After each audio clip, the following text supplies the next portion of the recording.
In front of me is SONY Xperia 10 Mark IV, and today I would like to show you how you can set up screen lock on this Sony. Start by opening settings and scrolling down.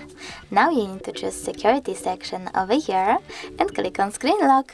Following that, click on the best login method for you, pattern pin or password, and enter it. Then choose next at the bottom right corner, repeat it, and tap on confirm at the bottom right corner as well. Finally, you need to answer this question: how do you want the lock screen to display your notifications by tapping on one of those answers. I want to see only some of my notifications, so I will go with show sensitive content only when unlocked and tap on done. Now when I turn off my screen and then turn it back on, as you can see, pattern is required. Thanks so much for watching. If you enjoyed this video, leave a like, comment, and don't forget to subscribe. Bye!